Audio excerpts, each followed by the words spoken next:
So you are playing Nightmare Mode in Phasmophobia, and the evidence that you have is EMF 5 and Ghost Orbs. This means that the ghost is either a Raiju or an Obake. Which one is it? Well, it's a Raiju, and I can tell you that with 100% certainty without even going back into the house. How? Well, because of forced evidence. So let's talk about what forced evidence is and how we can use it to help eliminate ghosts in Nightmare Plus. So forced evidence essentially means that there are certain ghosts in the game that when playing in 1 or 2 evidence mode will always have a certain type of evidence, 100% guaranteed. This means that if you don't get it, a certain ghost is not the option. Let's go over the ghosts that have forced evidence, and it'll better explain what I mean by that. First one is going to be the Goro. So the Goro will always have dots, and that is due to its ability that you can only see the dots on a video camera with nobody else in the room. So you can actually eliminate the Goro a couple ways with this. First, if you see dots in person, Goro is still a possible option, but you can go ahead and eliminate it. So if you don't have dots and you have EMF 5 and fingerprints, and the Goro is still a possible option, you can go ahead and eliminate it because you can't have more than 2 evidences in Nightmare. Unless, of course, the ghost is a mimic, but it's not going to necessarily be a piece of evidence. Of course, I'm talking about Ghost Orbs, which you have to be really careful of in Nightmare mode. And really just in general when playing against a possible mimic anyways. Yes, mimics will even have Ghost Orbs and no evidence runs. Since we're talking about Nightmare mode, you will always have, I guess, 3 pieces of evidence. So you'll have the Orbs and then 2 of the other 3 possible evidences, either UV, freezing, or spirit box. So if you do, for instance, get a UV like right away and then a spirit box response and you see the Ghost Orb in Nightmare mode, you can go ahead and mark a mimic. This is why you always want to treat Ghost Orbs as fake. If I see Ghost Orbs, I'm thinking a mimic until I get evidence that a mimic cannot have. So that would be EMF 5, ghost writing, or dots. So don't be fooled by a mimic, although it is bound to happen. It happens to us all. Next, let's talk about the Moroy, which will always have the spirit box because of the curse that happens with it, which causes your sanity to drain faster.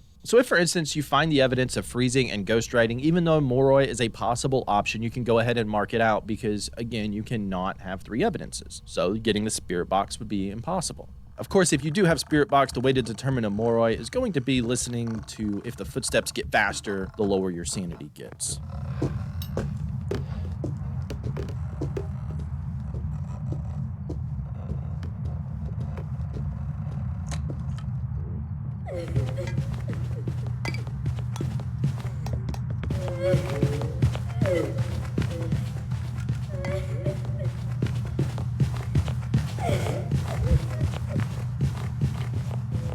There's another ghost that has forced evidence of a spirit box, and that is going to be the Doojin. Doojin has spirit boxes of forced evidence because of the heavy breathing effect that you can get if you are within 1 meter of the ghost when asking the spirit box a question, which sounds like this. Where are you?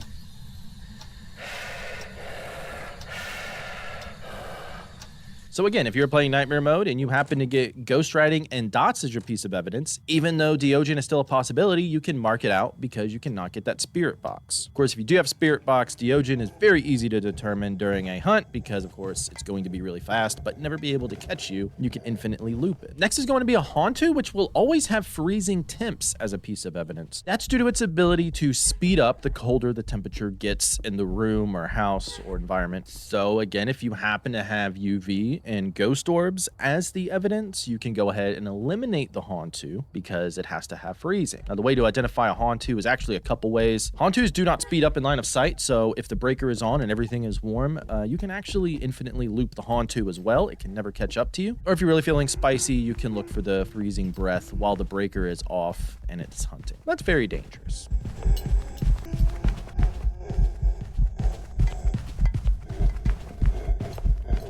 Lastly, we're going to talk about the Obake, which brings me back to the first question that I asked, because Obakes will always have UV evidence because of its chance to always leave behind an extra fingerprint. So like I said at the beginning, if you're playing Nightmare mode and you happen to have EMF 5 and Ghost Orbs as a piece of evidence, it's either going to be a Raiju or an Obake, but because you can't have 3 evidences, you know it's going to be a Raiju 100% of the time. But if you are looking to play more Nightmare mode, what's going to help you out more than anything else is learning ghost traits and abilities. Now, if you click or tap the screen right now, I will teach you 7 easy ghost traits to learn first that can help you to eliminate ghosts. So go watch that now. Happy hunting, thanks for watching, and I will see you over there.